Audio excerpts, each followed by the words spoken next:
Hello everyone, good evening and welcome to my channel. আমি দেখো বাড়িতে এসেছি, বিয়ে বাড়ি শুরু হয়ে গেছে কিন্তু আমি বিয়ে বাড়ি ছেড়ে বাড়ি চলে এসেছি। তার কারণ হচ্ছে আমার বাড়িতে সাজানোর লোক আসার কথা ছিল, মানে এই ফার্স্ট টাইম আমি মেকআপ আর্টিস্ট দিয়ে মেকআপ করাচ্ছি। আরে মেয়ের দিদি বলে কথা, একটু তো সাজগোজের বহর করতেই হবে বলো। আর এই হেয়ার স্টাইলটা না আমি চুজ করেছিলাম, আর এই হেয়ার স্টাইলটার পুরো লুকটা কেমন লাগছে তোমরা প্লিজ একটু কমেন্ট করে জানিও। এই ফার্স্ট টাইম আমি কোনো মেকআপ আর্টিস্ট দিয়ে সাজালাম, আমার বেশ একটা নিজেকে ভালো ভালো লাগছিল। আর এখানে দেখো আমার ভাইয়ের লুক, আরও আদার্স সবাই, ওখানেও আরও ভাই আছে, ছোটদা আছে, দাদার ভিডিও না নেওয়া হয়নি। আর তো চলো তোমরা ভিডিওটা দেখতে থাকো, চলো।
সতীকে হারিয়ে শিব হারে, এদিকে নারদ খবরদার হিমালয়ে গিয়ে কৈলাস হতে আসছে শিব হবে গৌরীর বিয়ে।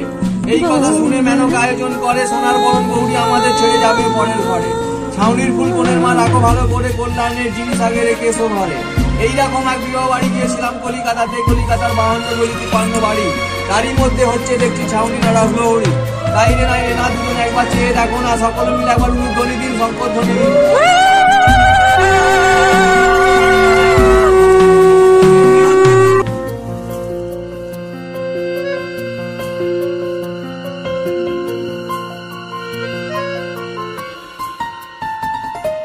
স্বপ্ন আমারি তোমার দু চোখে আমি সাজিয়ে দিলাম।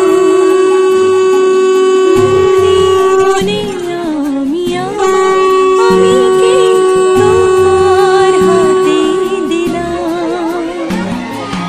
তোমায় চাওয়া কাছে পাওয়া সে তো আমার অধিকার। বলো পিয়া বলো বলো না কেন করো পিয়া চলো